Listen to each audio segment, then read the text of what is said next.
Matur nuwun Mbak Indah. Mbak Indah luar biasa. Luar biasa. Semarak Gayeng. Oh. Sak mbako lho. Ah iya. Samarai Gayeng nggih. Sesek. Nggih, mau wonten pamundutan malih Gubuk Asmara yang dari Bekasi, ada juga Lintang Asmara yang dari Bekasi. Nanti yang bisa ditangani monggo. Nggih. Bu Neti belum maju, Bundari, Mami. Berdua sama Bu Prastiwi. Boleh, ayo Bu. Wah, kalih Bu Pras niki. Heeh. Bu Pras. Itu kalih Mbak Mamah. Pras. Mamah Pras. Mbak niku. Oh, Mbak toh. Tesih Mbak. Isen Mbak. Tesih. Oh, Wis nomeran jamak lho. wah nomor aja. Oh, njaluk anu spot-spot. Oh, disepoti yo nggih. Cara SpongeBob apa? Oh, jaluk dicopoti ayo ayo. Disepoti, Mbak. Oh, sepoti. Sepot.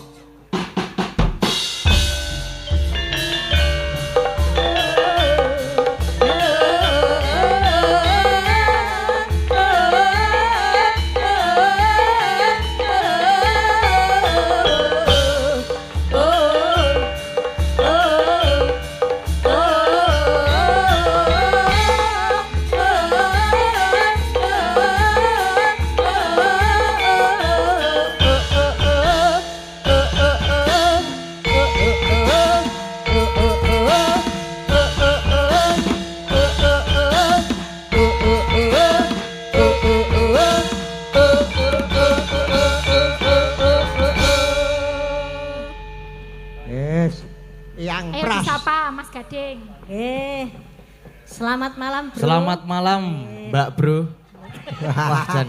Mbak Bre.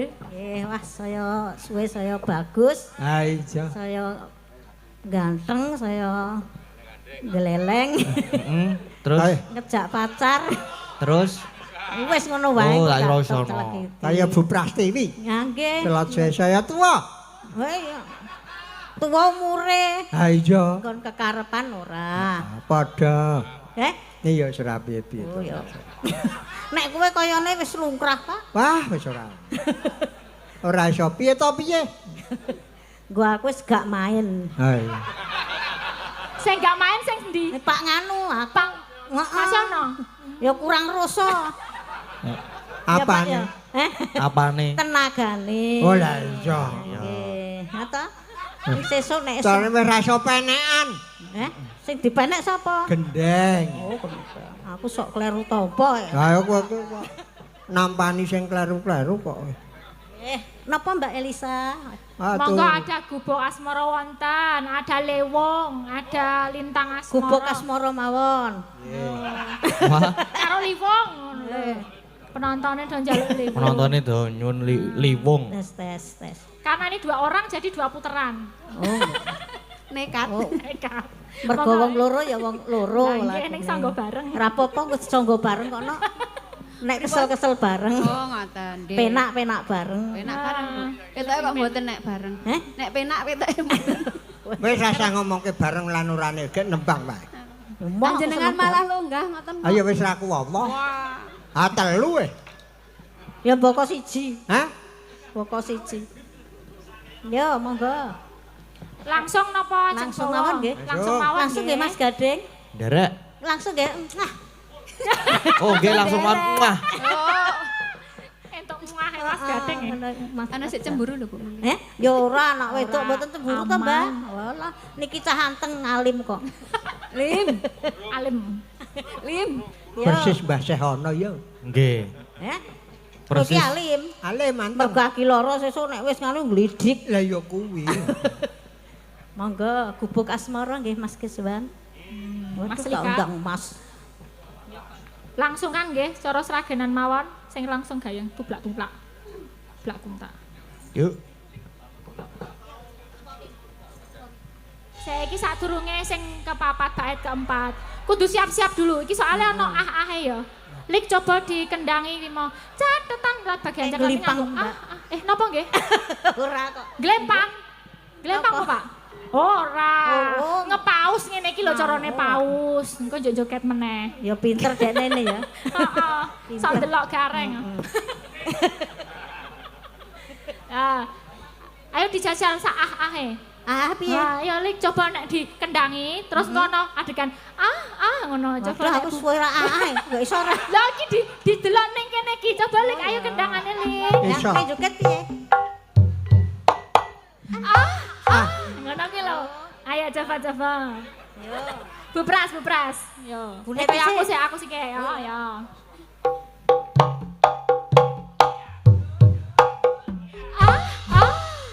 Ngono.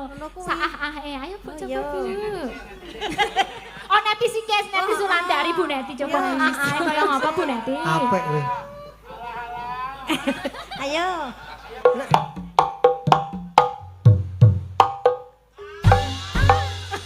Kok rapati krungu Wah, lah kok ora tonjo. Kula mek mendelik. Kaya kae mau lho, ngono mau. Kok angel ya? Coba Bu Pras. Ah, nek iki mesti Ya urung karuan aku suwe. apik nek iki. Urung karuan. Mesti urung-urung wis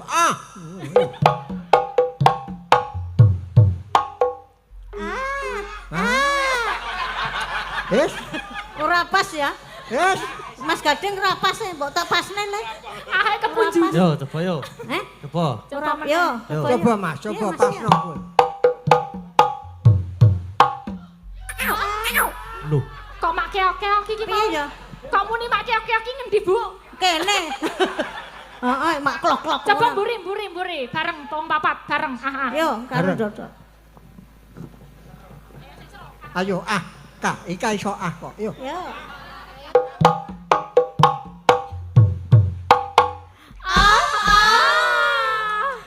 Ngono kuwi. ngono kuwi. Nah ngene iki lho Bu. Wis. Ya. Ayo. Bar iki catetane nganggo ya. Ya. Catatan sajane ati. Jangan luntur saya marah hati. Aku gawe dadi karma. Masalahnya ku bekas Yes. Matur suwun Bu Prastiwi Nggih, sami-sami Mbak Lisa. Piye Yes. penampilanku malam ini, Wah, Pak? Wah, jan luar biasa. Kendar. Kendor. Kuwi jenise ngonamu. Heeh. Wah, Nggih, menika suka parisuka lagu-lagu sampun diaturke sedanten Mas Nggih, niki. Gading. Oh, wonten- Masuk satu lagi. ada apa itu? Coba. Niki nyuwun lagu saking pemuda Nusupan. Nggih. Nyuwun Pujaningsih dan Wong Ayu Katon Lamlami. Oh. Oh, Lestari. Lestari. Sang Dewi. Nggih. Oh, lagi saiki apa nggo gara-gara? Oh ya, Lestari bisa. Oh, saiki. Gat. Penyanyine Penyanyine tambahi loro Mas Gading milih. Elisa sapa-sapa. Mbak Prasti. Mbak Ika, Marang ngene kene fanbase Prasti. kali Mbak Endah. Ayo. Nggih, Mbak Ika, Mbak Indah. Yuk. Lestari. Iki ngapa ya? Gayeng dhewe ro Bu Prastiwi kuwi mau lho. Saah memang. Mbah Pras mah penggemare akeh. Mergo iso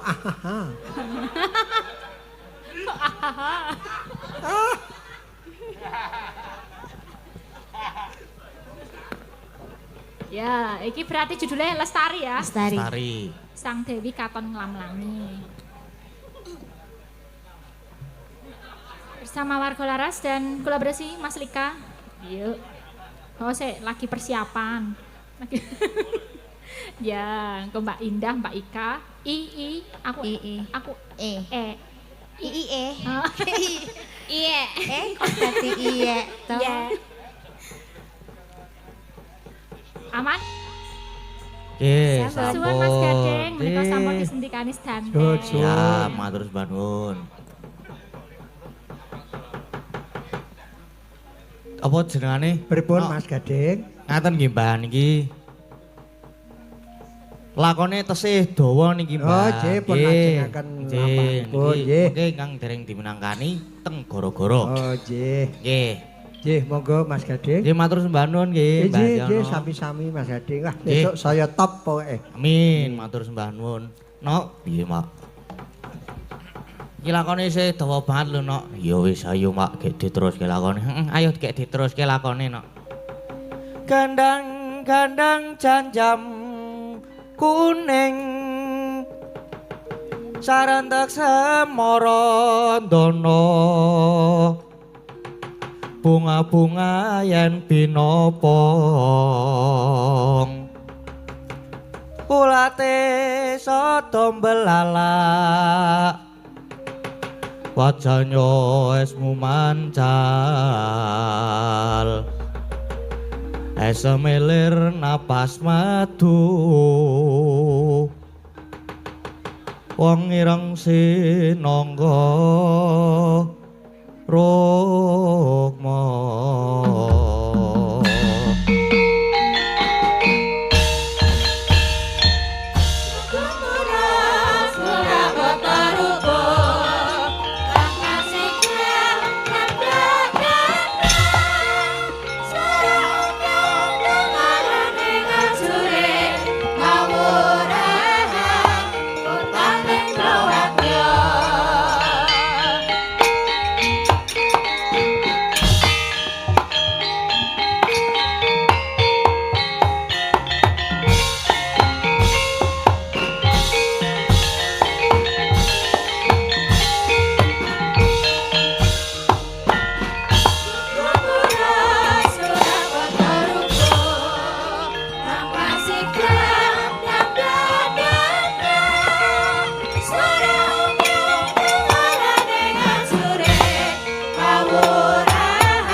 sumber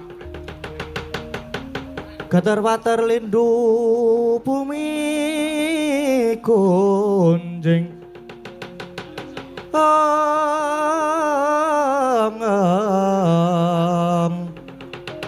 Waludo guntur ketuk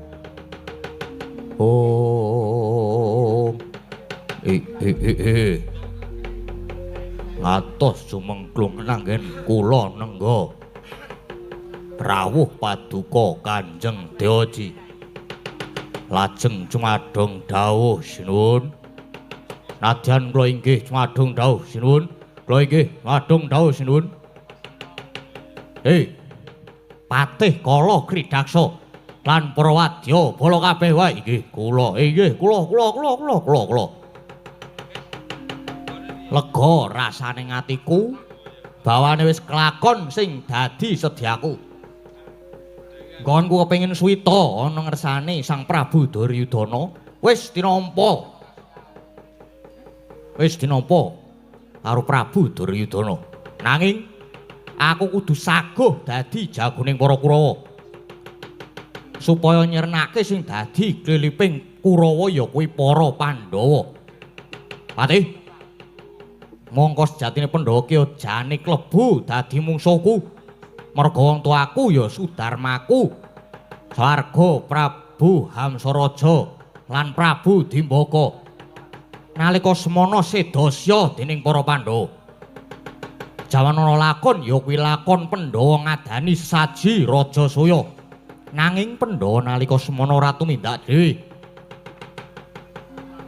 para Pandhawa dipandhegani dening Ratu Ndwarawati lan Ratu Mandura luwih-luwih Ratu Mandura sing jeneng Prabu Baladewa manut critane ya Prabu Baladewa kuwi sing wis jalarni Pak Tine sedane Kanjeng Rama Prabu Hamsaraja inggih lajeng sambet rapetipun paduka Swita Sri Ngastina yo aku Swita ana ngersane Prabu Duryudana lan etok-etok dadi siswane Pendhita Durna aku mung pamrih supaya aku bisa ketemu karo Prabu Baladewa lah rak tenan iki mau aku sowan ana ngersane Prabu Duryudana sing jeneng Prabu Baladewa ya nekani ana ing pasewakan negara Ngastina banjur aku matur aku saguh dadi jagoning Kurawa nanging ana sranane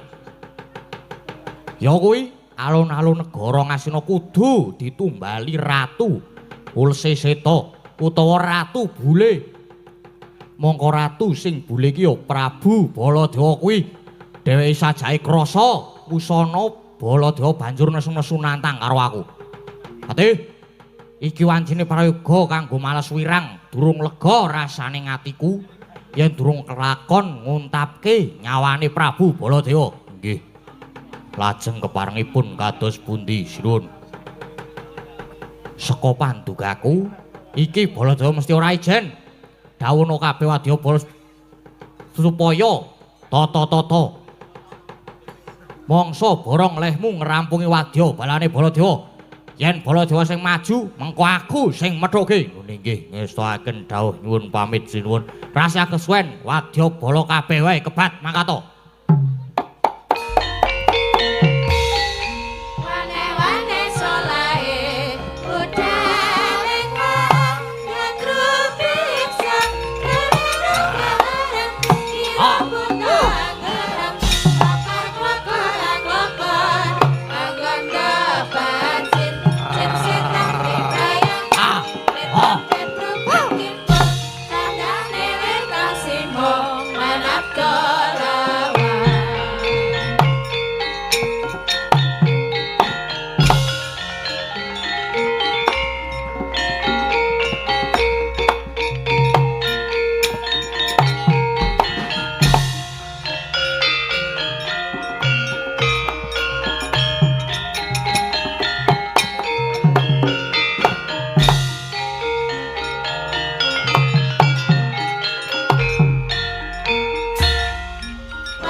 maca.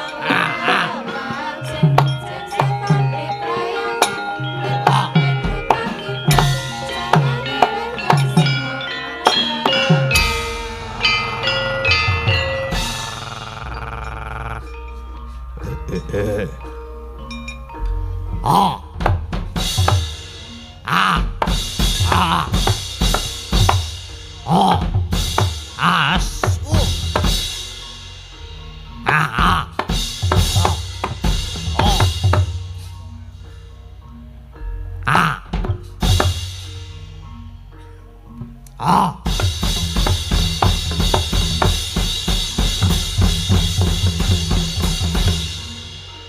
Aduh. Aduh. Wah. Ah. Ah. Ah. As. Oh, ah. Ah. Oh. Ah. Ah. Ah. Ah. Ah. Ah. Ah. Ah. Ah. Ah. Oh.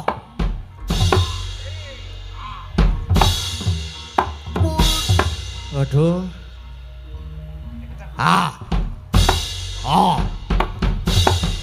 Ah, is. Ah. As. Ut. Oh. Waduh.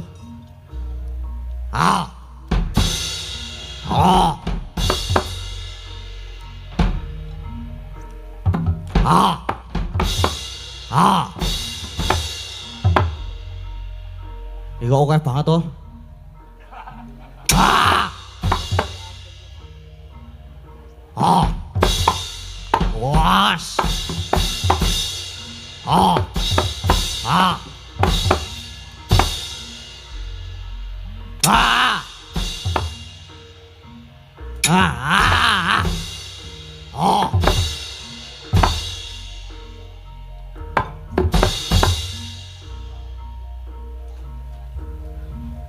Ah. Aduh. Aduh. Aduh. Ah. Oh. As. Oh. Wis. Ah, iki ora e. Kok ora iki kene. Kleru to?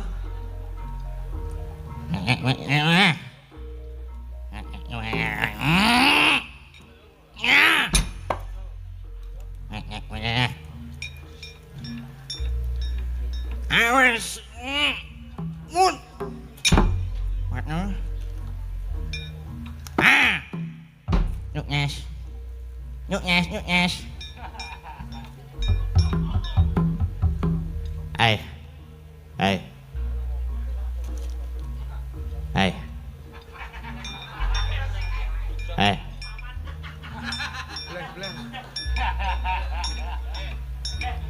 Ê. Ê. Ê. Madang urung Degading. Degading madang urung Degading. Ê. Ê.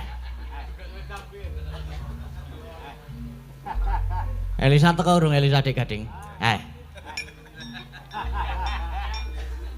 Ê.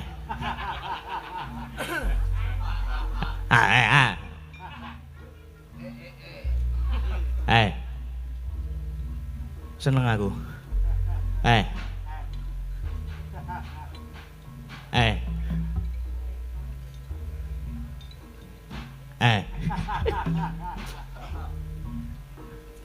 Wis entek.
Dewa Narpati Dwinareswara Kresna kalangkung tresnane romring Dyah Banon Jinawi ong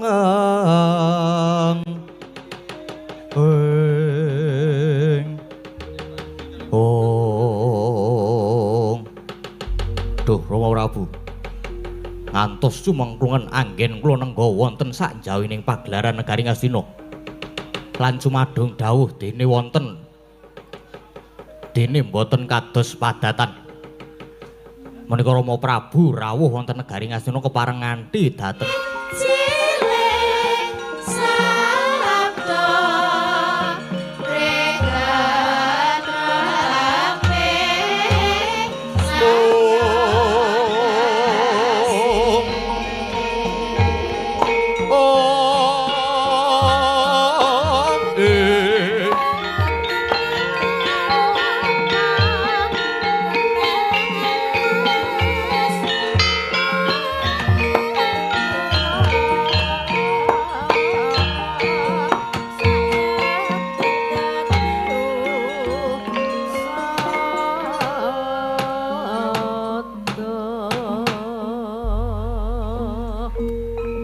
palugon laguning lekas lu kita linuting kidung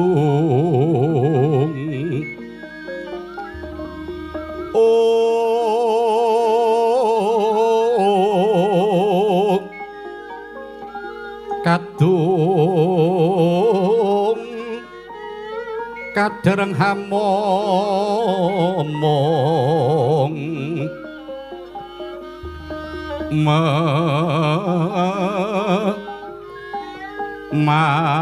mangun manah rahayu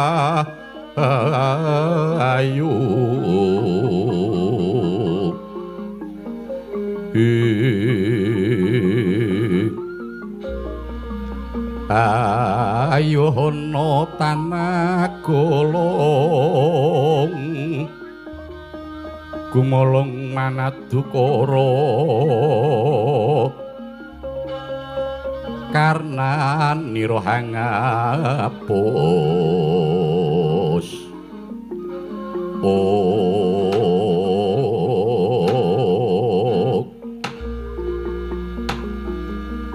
Iwang sukma jagat mangajulih ong dawuh langgeng kadanging pun Kakang Yayi Jodipati pun Kakang pasang pambagya padha kanthi raharja si Adi prapta ning Ndorowati Sena wah Criteng Kresna kakangku ya antuk pangestumu slamet tekaku ning Ndorowati mung wae basaku katur ana ngersane Criteng Kresna kakangku banget tak tampa ndadekake bombong penggalipun kakang ingkang rainggal bruci pareng ngaturaken sumengkeping pangabekti Kang Mas bungkik Setyaki tak tampa ndadekake bombonge manah pun Kakang Jodipati Sena Criteng Kresna kakangku piye katon esmu semengko pengawak Bajra Gita hanemu gati ana wigati apa Yai wah Gusti aku tak takon jare Kresna kakangku kuwi titising Bathara Wisnu kena apa dadak takon apa to wigatine sowanku ning kene yen pancen Kresna kakangku ora bisa mbatang apa karepku sowan ana Ndorowati wah lereno wae lemu dadi Kresna lara apa to ya lagi iki ana dayuh kok ngajak Sulaya ora nggo kabar apik nanging malah ngundhamana Sena najan pun kakang iki titising Wisnu nanging pun kakang iki ya kaya si Adi tan perbeda sih kedulungan wadak tekse sih kadulungan ina lali luput lan apes yakti ora ana kang bisa sampurna kejaba mung panguwasaning Hyang Maha Agung mula pun kakang ora wenang bisiki prayogane Jalarana nganggo sajarwa kelawan pun kakang Werkudara Yo pancen wong pinter omong ora kaya Ratu Ndrawati. Kresna kakangku, sena piye? Coba aku tak takon. Kewajibanmu ning Mercapada kuwi dadi apa? Pun Kakang minangka dadi pamonge para Pandhawa. Gambarane Kresna karo Pandhawa kuwi apa? Kaya dene kreta sak jarane, kreta jaran sak kusire. Kretane sapa? Jarane sapa? Kreta jarane Pandhawa, kusire pun Kakang. Yo, yen pancen Kresna kakangku ngakoni dadi kusiring Pandhawa lan jagat nekseni yen to Kresna kuwi kadange enom Prabu Baladewa. Lho kusik. Kok ngembet Koko Prabu Baladewa banjur? Yo, merga sing tak takokke iki pagepokan karo jangka jangkaning dewa kodrating jagat. Yen besok kuwi bakal ana perang gedhe Baratayuda Jaya Binangun. Upama bener perang bakal dumadi, kira-kira Baladewa kakangku bakal melu ngendi? Ndumbani Pandhawa apa bakal mbelani Kurawa? Wah, aku takon kaya ngene iki sing tak duwe dasar. Renin Baladewa kakangku kae kabeh disrawungi, Kurawa diceraki, Pandhawa ya dicateti. Najan aku ngerti karepe Baladewa kakangku mbok menawa krana kabeh sedulur, kabeh direngkuh dadi keluarga, nanging besok bakal melu ngendi? Yen pancen Kresna kakangku ngaku dadi kusiring Pandhawa, najan Baladewa kuwi kadange sepuh Kresna kakangku. Pitakonku iki mau piye? Jlitheng Kresna kakangku. Werkudara piye Kresna kakangku piye? Dadi glethek petele sira Yayi ngundhamana lan nguyak rembug marang pun Kakang. Yayi, nguyak rembug piye? Gampange pun Kakang supaya nanting marang Koko Prabu Baladewa. Ya ngono to. Antarane mengkono kuwi mau. Lah iya to Sena. Yen tumrapun Kakang bab Koko Prabu Baladewa nggone tansah cecaketan marang Kurawa lan Pandhawa uga disrawungi, iku ora dadi ngopo lan prayoga wae. Krana ingkang jenenge srawung lan mitran kuwi ora bedak-bedake. Apa maneh kabeh tinemune sedulur utawa kadang. Nanging tetep kudu eling, waspada lan kudu bisa milah-milahake endi sing ala lan endi sing becik. Yo, nanging upama ditraju saka pangrasaku Baladewa kakangku durung tau labet karo Pandhawa. Kepara malah Pandhawa sing wis kulina nglabuhi karo Baladewa kakangku. Kosok baline Kurawa durung tau nglabuhi Baladewa. Nanging kena ngapa upama ditimbang ngono Baladewa srawungi malah akeh karo Kurawa tinimbang karo Pandhawa. Malah luwih akeh melu Kurawa. Lah yen ngrembug bab labuhan upama si Adi wis tau nglabuhi karo sapa wae, kok banjur tok ucapake iku si Adi tekse nggone labuh labet utawa tetulung durung ikhlas. Mongko ana saweneng piwulang nyebutake lamun sira dedana weweh tetulung iku bebasane tok ulungake tangan tengen nanging tanganmu kiwa aja nganti weruh. Lan yen tembungmu kaya ngono kuwi tegese si Adi ngundhamana lan durung lila, durung ikhlas nggone tetulung utawa nglabuhi, ora prayoga Yayi. Wah, ya wis. Banjur babakan Bratayuda Baladewa kakangku bakale melu ngendi? Sena. Yen babakan perang Bratayuda besok Koko Prabu Baladewa bakale nglabuhi sapa pun Kakang ya ora bisa paring dawuh pengendikan. Krana mesine iku wewenange pribadi Koko Prabu. Apa meneh perang Bratayuda iku dudu perang ampyak awur-awur, nanging iku perang suci sing nganggo tatanan. Nanging percaya marang pun Kakang Yayi, najan katone Koko Prabu Baladewa kae piyai ingkang gampang dukane, nanging Koko Prabu Baladewa watake jujur lan wicaksana. Yen iya ya iya, yen ora ya ora. Endi kang bener mesti bakal dibelani Yai Sena. Tatkala narpa Kresna tan tulus anyokra ring Resi Jahnawi Suta.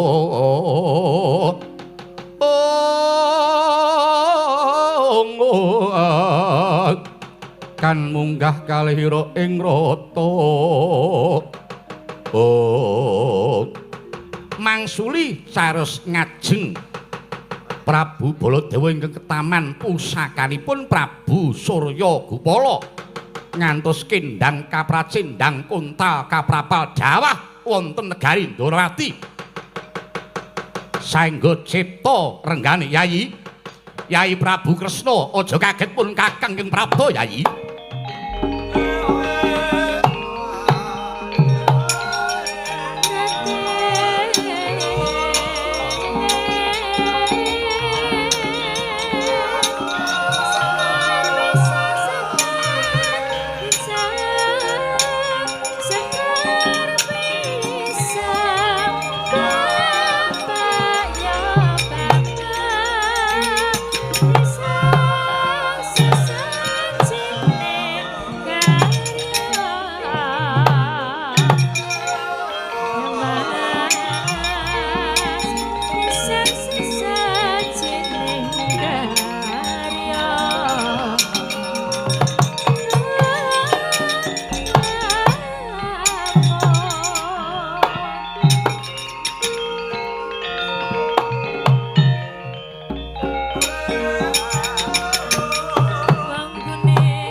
Sri Baladewa Narpati tuwe Nareswara Kresna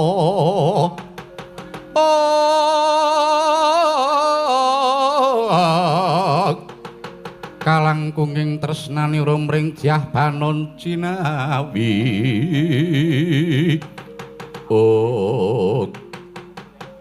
Koko Prabu rawuh wonten negari Ndarawati. Iya Yayi, aja kaget. Inggih, nanging kok rawuhipun Koko Prabu kawis tinggal daya-daya. Wonten wigatos sing karsa ingkang kados pundi Koko Prabu Yayi? Pun Kakang yekti bakal nyuwun pituduh. Merga pun Kakang lagi kepengkok lelakon ingkang ngelok-eloki. Liripun kados pundi Koko Prabu Yayi? Nalika samanapun Kakang rawuhi ana ing Pasewakan Agung Negara Ngastina, dasaripun Kakang ya diaturi dening Yayi Jaka Pitana. Nanging jebul surasane Yayi Prabu Duryudana malah ngajab bilai nggih mangsa nggelak wanci dumadining Baratayuda. Wekasanipun Kakang ditanting dening Yayi Prabu Duryudana, besok tumapak ing perang iku pun Kakang bakale melu Pandhawa apa melu Kurawa. Nanging pun Kakang kepengin madeg ana ing tengahing bener. Aku ora bakal ngewangi Pandhawa, ora bakal ngewangi Kurawa. Nanging Yayi, jebul Yayi Duryudana saiki malah ngurung jago wiring kuning ingkang nyatane sekti mandraguna. Mongko jagone Kurawa iku jebul tukulaning mungsuh trubusaning satru. Kuwi Yayi ingkang paduka kersakaken tukulaning mengsah trubusaning satru menika sinten Koko Prabu? Ngakune anake Prabu Hamsaraja sing biyen balane Prabu Jarasandha saka negara Giribraja.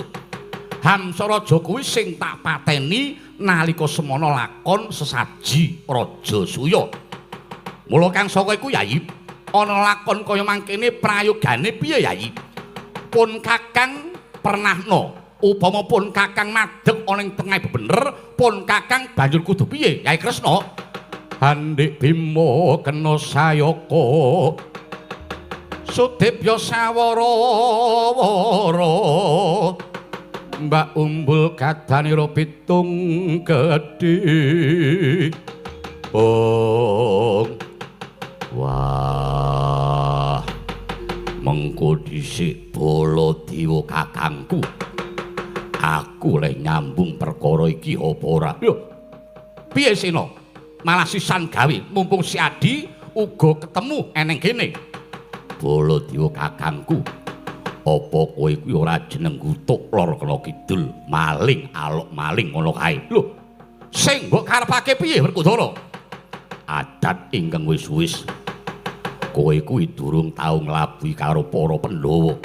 Jaman lakon apa wae Baladewa kakangku mesti melu Duryudana. Nyatane wae nalika jaman Rabini Jlamprong ya Permadi, sapa sing biyen tok belani? Ora liya ya mung Birisrawa. Nganti dhaupe Jlamprong biyen neh wae wurung merga saka pokal gawemu. Negara Ndarawati obak-obak. Terus jaman lakon Abimanyu anakku arep mengku Siti Sendari. Kuwi ya meh wae wurung merga kowe mbantu Lesmana anake Gurupati kakangku. Nganti tok belani kaya ngono kok saiki kadingaren. Bule kakangku bakal madeg ana ing tengahing bener. Wah, apa kaya ngene iki ora mung tok nggo abang-abang lambi. Kowe nutupi lorek ing atimu, bule kakangku. Aku wis apal karo lagak lagon lagianmu.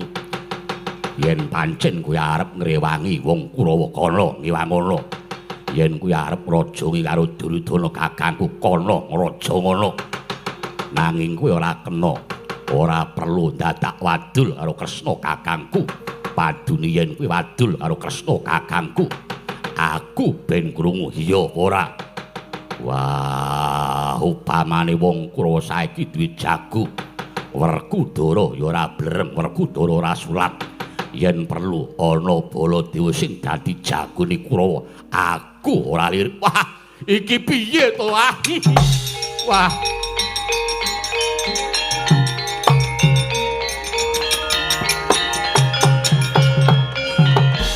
Jagat Dewa Bathara Werkudara. Mulane pun Kakang banjur mlayu ning Ndarawati iki ancasku bakal nyuwun iguh partikel marang Hyai Kresna. Merga anane lakon iki pun Kakang bakal madeg ana ing tengahing bener, ana tengahing adil. Madeg ana tengah nanging katresnamu tumraping Kurawa lan Pandhawa Cindhi mban siladan. Kurawa tok mban nganggo Cindhi, Pandhawa tok mban nganggo siladan ya apa ora? Ora mengkono Yai. Nyatane wae. Dek kapan Baladewa kakangku nglabuhi karo Pandhawa. Najan mengkono pun Kakang madeg ana ing tengah katresanipun Kakang tak gawe padha kabeh. Nyatane wae sing kanggo bukti samangsaning Ngamarta ngadani pasiwakan. Baladewa kakangku ya diaturi nanging saupama Ngastina ya ngepasi ana pasiwakan. Baladewa kakangku ora rawuh ning Ngamarta nanging luwih abot melu pasiwakan negara Ngastina. Wah, apa pancen negara Ngastina duwite luwih akeh. Kula dina iki Baladewa kakangku tak tanting babar pisan arep melu Pandhawa apa Kurawa. Wah, piye to iki? Pun kakang iki kepengin banget madeg ana ing tengahing bener, kepengin ngresekke utawa nyucekke lahir batinku. Nanging kok malah kaya ngene, ana Ngastina dibebeda rasaku, ana ing kene ya digawe bingung rasaku. Wah, judheg aku wis Yai, tinimbang aku mung dibebingung rasaku aluwung aku ora nyipati lakon iki Yai.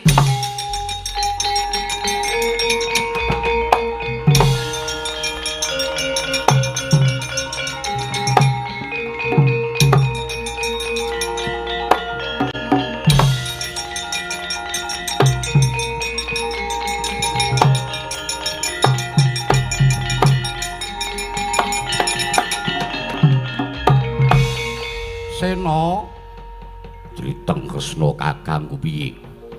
Jane Ratu Ndarawati iki Kresna apa Werkudara to? Sebab apa ngendika ngono? Lho, iki maupun kakang durung nganti sambung rembug karo Kaka Prabu Mandura. Nanging kena ngapa? Durung-durung kowe wis mangsuli. Mongko nggonmu wangsulan sengol atos. Gek pun kakang ya krungu. Kowe ngerti to?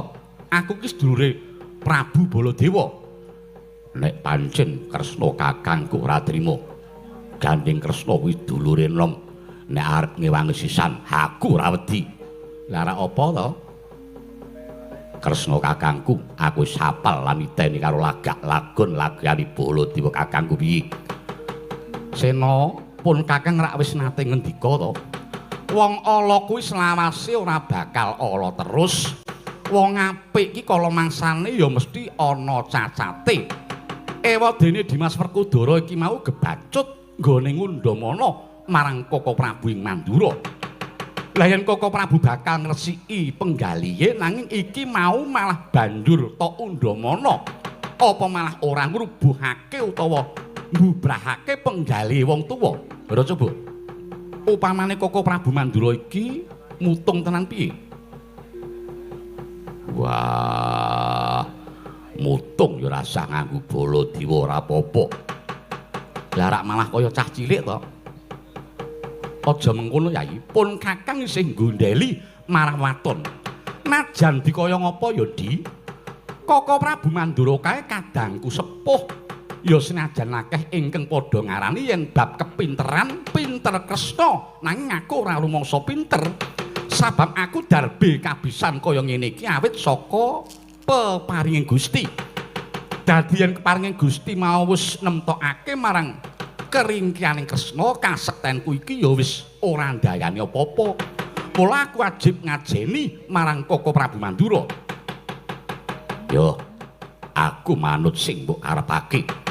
Nanging aku njaluk tanggung jawabe Kresna kakangku sing pinangka dadi kusire utawa pamonging para Pandhawa.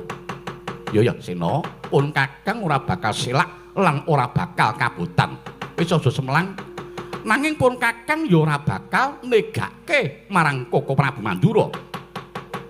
Nek ora tega saiki tututana kana Baladewa kakangku tututana. Lah nggone bakal nututi menyang endi ya? Wong jengkar ora karuan jare. Mongko ya ora pamit. Lah sing kudune nusul nututi rak malah Werkudara to. Wegah. Wegah piye? Aku lagi memeng. Wegah ngopo-ngopo. Lah rak apa to? Kowe iki iso nggelar nanging ora bisa nggulung. Iso mbabar nanging ora bisa batik.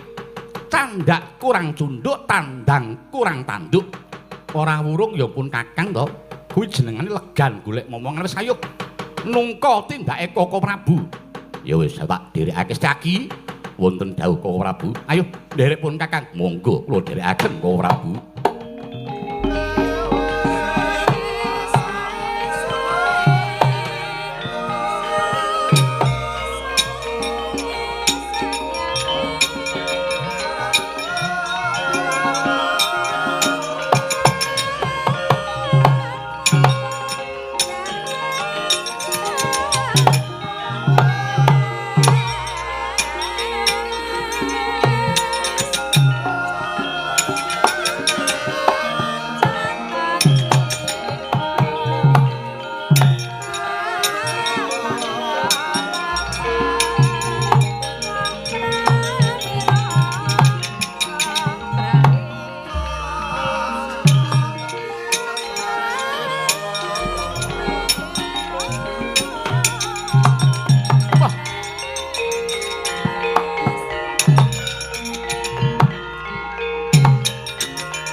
Baladewa srududuka nenggalanira pinusti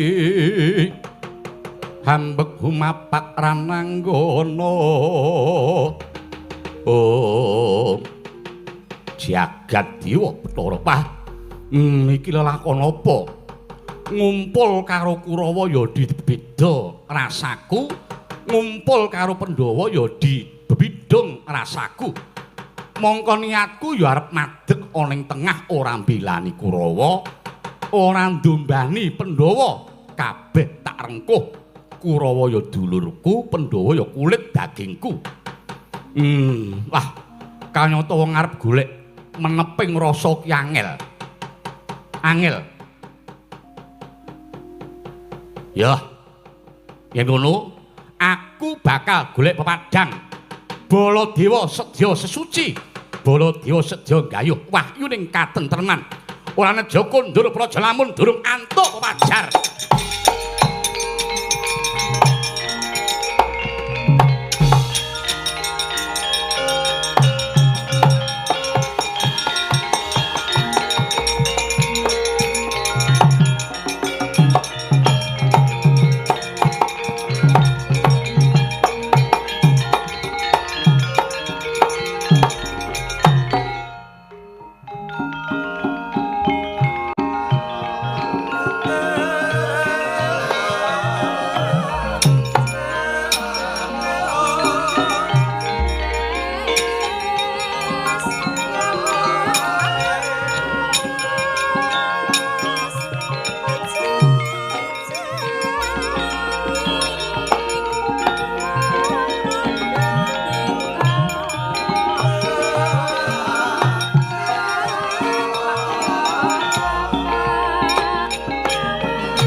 ayodhal waras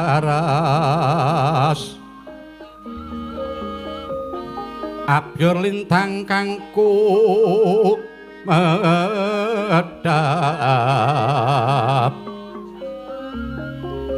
titis sonya madya ratri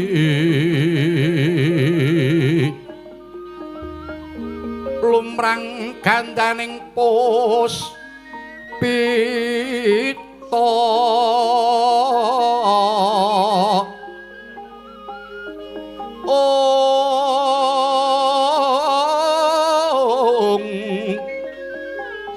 karang iwan pudyanira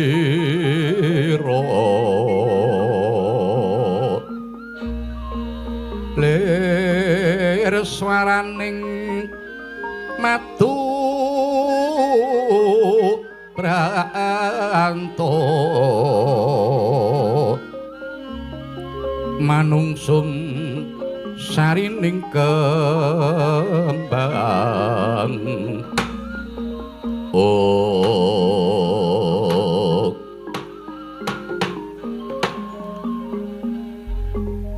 bocah bajang Iring angin kandamu banyu segara moni-moni kapot dukun sasi sesang piku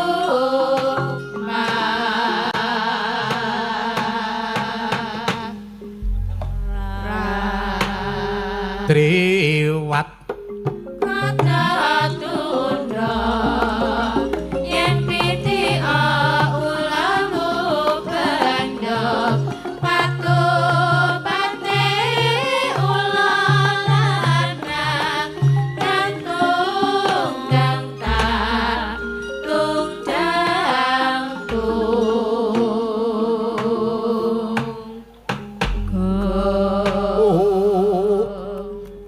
nalika samurna ngancik wontening pathet sanga sayekti pinangka dados gegalenganing carita ugi pinangka dados pratandha wancine gara-gara jumedhira perpat punakawan catur nalika semanten Wijira Kilurah Petruk kantong bolong sarwi arepen sinom rujak jeruk laras slendra pathet menyura kapireng swantenipun Nyai Prastiwi Rahayu.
ora suwe dawah ladrang rujak jeruk lewos teka